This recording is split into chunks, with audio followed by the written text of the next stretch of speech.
Halo Bapak Ibu, saudara-saudari sekalian, lovers and haters. Salam cerdas Indonesiaku. Jumpa lagi kita pada kesempatan kali ini. Bagi Anda yang belum subscribe channel saya, silakan subscribe channel saya. Tekan loncengnya agar Anda dapat notifikasi setiap kali saya mengupload video-video saya. Oke, akhirnya kembali saya memakai baju merah karena ini adalah berita yang hot lagi. Dan sekaligus merayakan kemenangan kesebelasan sepak bola Indonesia di SEA Games, sekaligus menjadi juara SEA Games setelah menanti 32 tahun. Oke, kita tahu semalam Indonesia mengalahkan kesebelasan Thailand 5-2. Ya, jadi selamat kepada kesebelasan Indonesia yang mengalahkan Thailand 5-2 dan sekaligus menjadi juara SEA Games setelah menanti 32 tahun. Oke, maka dari itu saya memakai jersey kesebelasan Indonesia. Nah, jadi itu pertama. Yang kedua, yang seperti saya katakan sebelumnya, ini adalah berita hot. Apa itu? Akhirnya Menkominfo Johnny G. Plate yang notabene adalah menteri dari Partai Nasdem jadi tersangka dan ditahan di kasus BTS 8 triliun. Kita lihat di sini beritanya di Detik News, ya kan? 8 lebih lah, ntar kita lihat, kalau tidak salah 8,32 triliun. Oke? Ditahan dia, ditahan di Rutan Salemba, oke? Nah, kalau kita lihat beritanya di Detik News ini, ya kan? Ini dia diumumkan bahwa dia ditahan oleh pihak Kejaksaan Agung, ya kan? Nah, kalau Anda lihat berita-beritanya, dia keluar memakai rompi pink, ya, pink. Kalau Bareskrim oranye, Kejaksaan Agung dia pakainya pink, ya kan?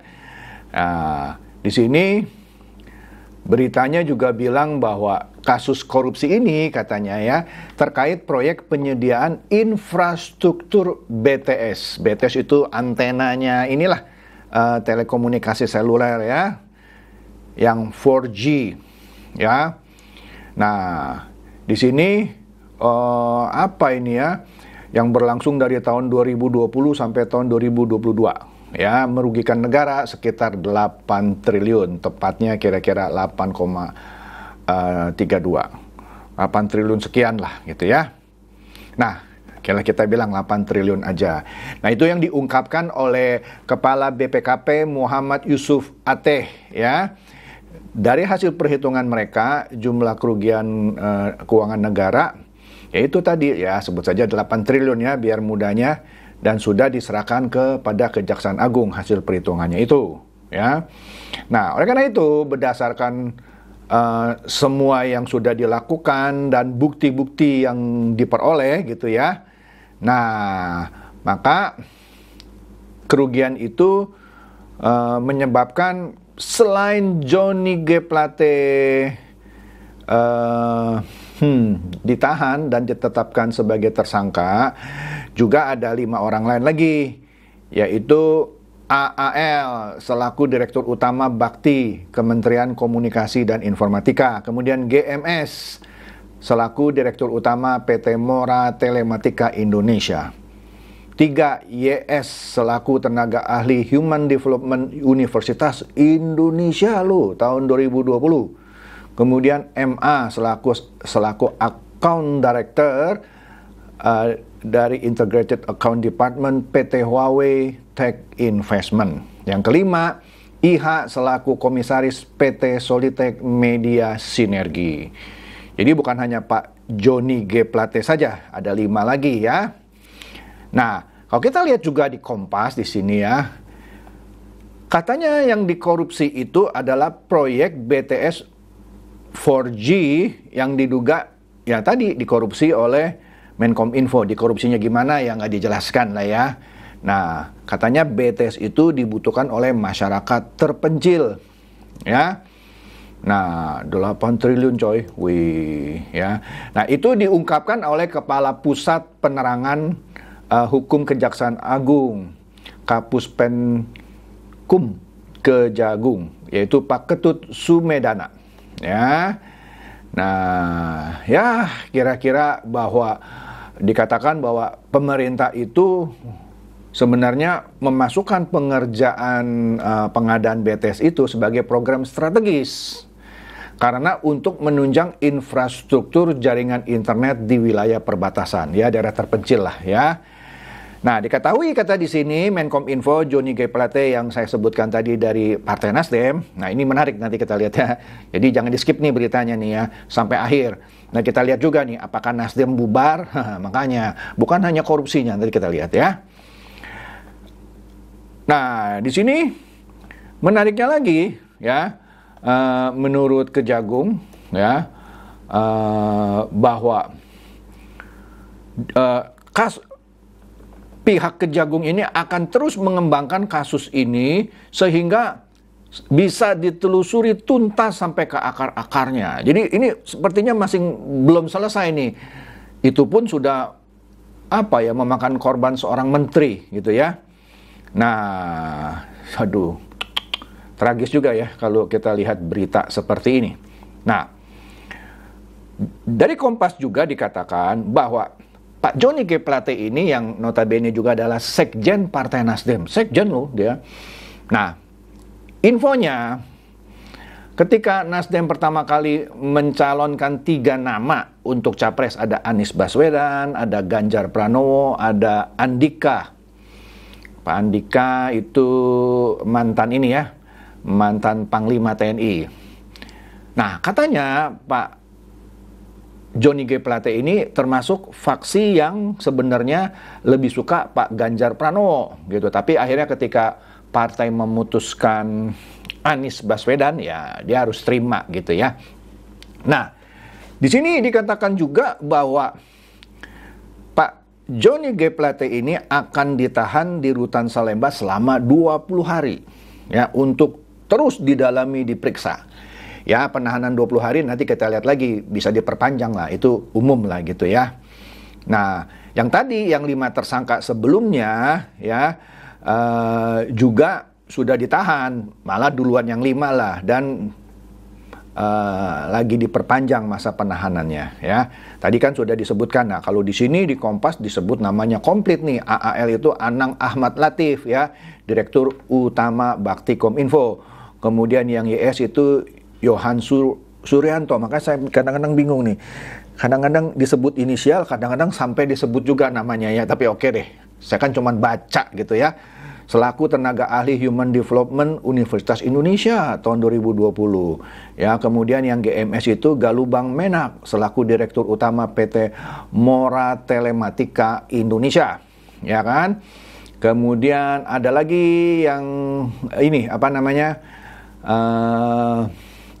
yang Mukti Ali, yaitu Account Director dari Integrated Account Department Huawei Tech Investment ya. Terakhir Irwan Heriawan atau IH ya, selaku Komisaris Solitech Media Sinergi ya. Astaga, ini jadi 6 ya. Oke. Nah, setelah itu sore harinya kemarin gitu ya, langsung ya sekitar jam 6, ini langsung muncul di beritanya di metrotvnews.com ya.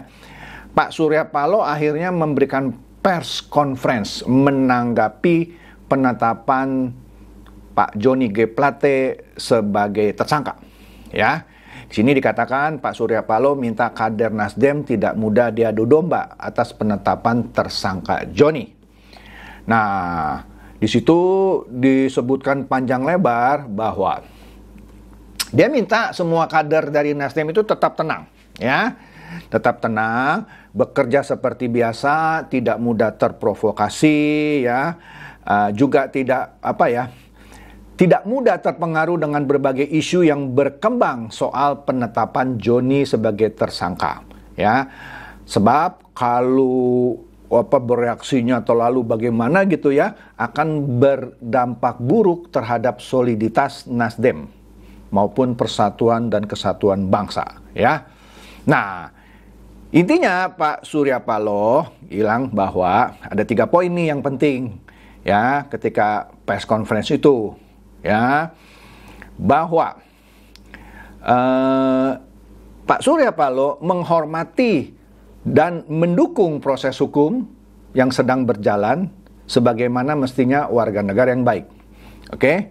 Nah, ini katanya merupakan sikap dan komitmen Partai Nasdem yang sejak awal dan tidak pernah berubah katanya. Jadi dia dukung itu proses hukum katanya. Poin kedua, Pak Surya Paloh minta tadi seluruh jajaran anggota Partai Nasdem untuk bekerja seperti biasa dan untuk tidak terprovokasi oleh pihak-pihak yang mencoba untuk mengadu domba, ya kan? Nah, ketiga, posisi Johnny G. Plate sebagai sekjen di Nasdem itu sementara akan digantikan oleh yang namanya Hermawan Taslim ya sebagai PLT, pelaksana tugas sekretaris jenderal ya. Nah, kemudian apa yang menarik ini dari ini semua? Nah, ada nih ya. Yang menarik adalah, nah ini dia nih. Dikatakan bahwa yang saya dengar ya ketika dia memberikan press conference adalah dia menepis walaupun dirinya sendiri tergoda gitu ya, tapi dia menepis bahwa ini adalah intervensi politik gitu ya. Dia menepis itu semua. Tapi kalau itu adalah intervensi politik, kira-kira katanya ya, biarkanlah nanti hukum alam yang ini. Tapi dia sendiri menepis bahwa ini adalah intervensi politik. Karena kenapa? Begini loh. Sudah sejak lama memang, kan kita sudah tahu ya hubungan antara Pak Surya Paloh dan Pak Jokowi sudah tidak baik. Karena kan Pak Surya Paloh duluan mencalonkan Anies Baswedan sebagai capres. Sepertinya itu tidak disukai oleh Pak Jokowi, maka ketika pertemuan-pertemuan para ketua umum partai yang misalnya di kantor PAN, Nasdem nggak diundang.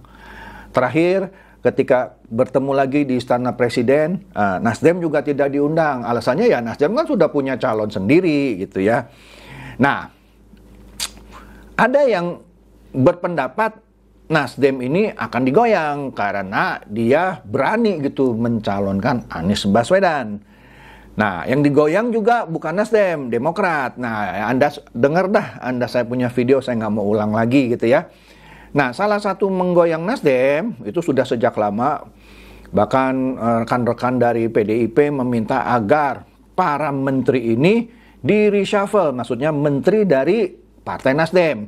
Nah, kebetulan ini ada kasus gitu ya. Jadi otomatis dengan hilangnya Pak Johnny G. Plate sebagai Menkominfo, maka harus ada pengganti. Nah, nanti sebentar lah saya akan terangkan mengenai reshuffle yang akan dilakukan sebentar lagi. Ya. Nah, kemudian kalau kita lihat lagi di Kompas TV ini, tadi kan sudah saya katakan bahwa Nasdem mengakui bahwa penetapan Menkominfo sebagai tersangka bukan faktor politis. Ya, walaupun ditambahkan kalau ada faktor politis, ya biarlah hukum alam nanti yang bekerja katanya ya. Tapi ini akan berpengaruh ke 2024. Nah, ini bisa ditafsirkan banyak ini. Beberapa orang menafsirkan bahwa elektabilitas Nasdem akan turun. Ya, ini kan orang boleh aja beranalisa dan berpendapat gitu ya. Nah, kemudian juga bisa juga katanya ya, karena Nasdem ini sedang dipukul tanda kutip gitu ya, maka orang-orang Nasdem seperti Surya Paloh akan banyak dicari oleh media basah, diwawancara dan segala macam, atau menimbulkan rasa kasihan gitu ya. Nah, ini kan analisa dan teori. Justru bisa menyebabkan orang iba kepada Partai Nasdem, sehingga bisa-bisa aturan elektabilitasnya secara teori harusnya turun, jadi naik. Namanya kan politik ya, seperti sepak bola, apapun bisa terjadi. Buktinya, kemarin Indonesia menang 5-2 setelah 32 tahun. Siapa yang sangka gitu ya? Nah, makanya saya pakai ini jersey Indonesia ya. Nah, yang menariknya lagi. Kemudian bagaimana dengan elektabilitas Anies Baswedan yang dicapreskan oleh Nasdem, Demokrat, dan PKS? Apakah akan terpengaruh? Ya, ada yang beranalisa bilang, ya dong, terpengaruh dong, karena salah satu partai pengusungnya yang juga sekaligus menteri di Kabinet Indonesia Maju Pak Jokowi ditangkap tuh. Jadi diperkirakan Anies Baswedan elektabilitasnya akan turun. Itu analisa pertama. Analisa kedua, oh enggak, justru elektabilitas Anies Baswedan akan naik. Loh kenapa? Iya, karena terbukti ini seperti mereka itu dizolimi gitu ya. Karena dizolimi maka ada rasa iba, malah makin didukung. Ya namanya kan orang beranalisa kan boleh beda-beda gitu ya. Ini saya cuma mengungkapkan saja gitu ya. Jadi menarik, nanti kita akan lihat apakah benar elektabilitasnya Nasdem ini naik atau bahkan turun, ya kita lihat nanti. Begitu juga apakah elektabilitasnya Anies Baswedan naik atau turun, ya kita lihat nanti juga lah ya, nggak usah diperdebatkan sekarang. Nggak akan selesai coy ya. Nah, kemudian, nah ini nih CNN bilang, Nasdem berpendapat bahwa reshuffle, nah reshuffle ini pasti terjadi. Ya karena kosong menterinya gitu ya, ditahan, pasti harus ada pengganti katanya ya. Setelah Johnny G. Plate tersangka, Nasdem itu legowo katanya. Karena dia yakin lah pasti di reshuffle, nggak mungkin nggak di reshuffle. Itu katanya hak presiden. Ini yang sebut adalah Pak Ahmad Syaroni yang merupakan bendahara umum. Ya, menarik ya. Nah, kabar yang beredar dalam waktu dekat pasti reshuffle harus terjadi. Segera akan diumumkan. Ya kita nggak tahu ya harinya ya. Calon terkuat pengganti Johnny G. Plate sebagai Menkominfo adalah Pak Kapolri, Listio Sigit Prabowo. Ya, ini kan belum diumumkan ya, ini katanya calon terkuat ya. Kemudian Menteri dari Nasdem lagi, Syahrul Limpo itu mungkin digeser posisinya, dan Menteri Pertanian ini disebut-sebut akan digantikan oleh Muldoko. Menarik ya. Jadi ini akan ada overhaul nih ya. Kemudian apa lagi? Nah, posisi Muldoko yang ditinggalkan di KSP, kantor staf kepresidenan itu, katanya juga digantikan oleh Andika Perkasa, bekas Panglima TNI. Ya, masuk tuh Pak Andika.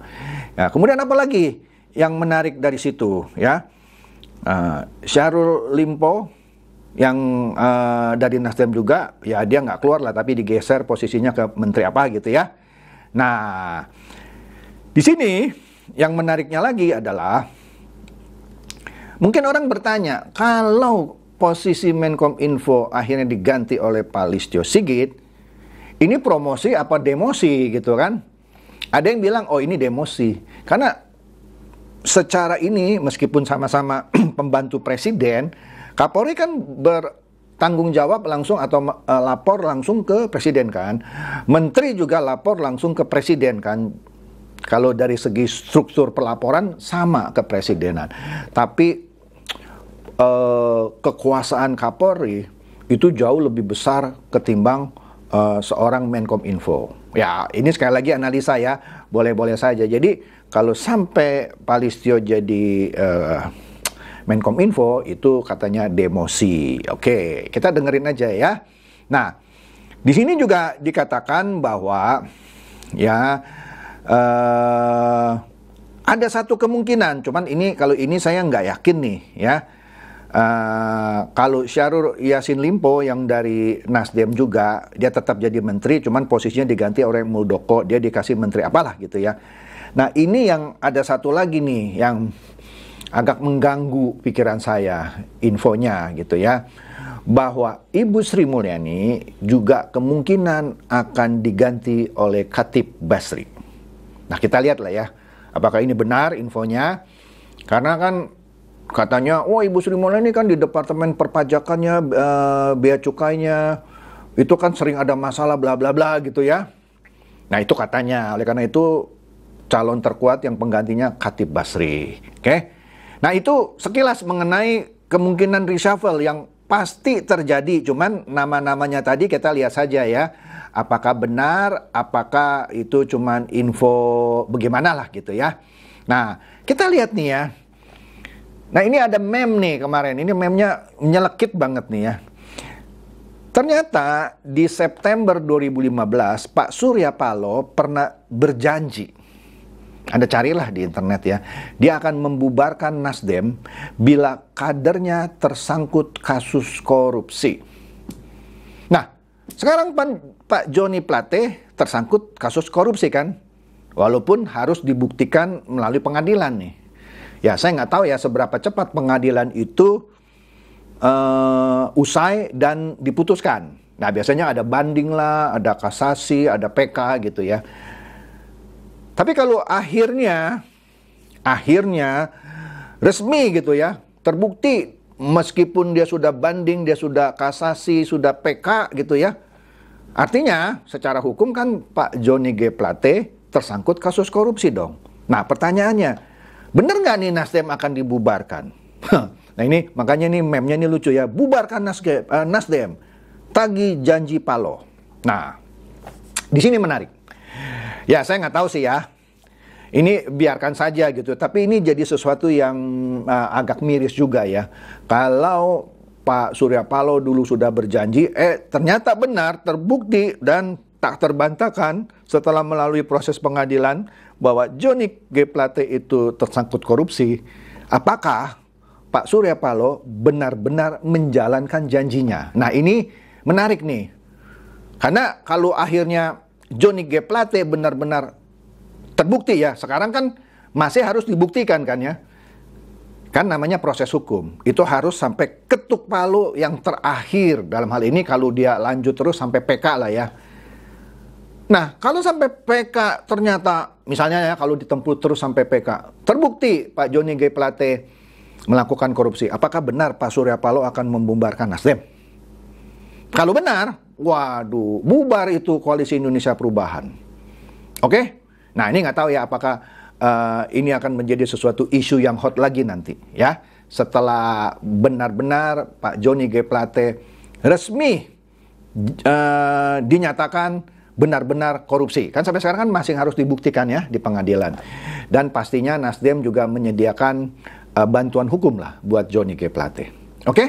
Jadi ini menarik ya. Jadi itu saja bahasan saya, mulai dari Pak Joni G. Plate yang ditahan, kemudian kemungkinan ada reshuffle di mana Pak Listio Sigit Prabowo kemungkinan menggantikan Joni G. Plate dan seterusnya sampai kemungkinan Nasdem bubar.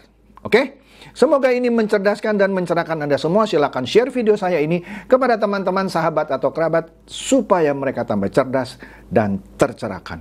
Seperti biasa, terima kasih.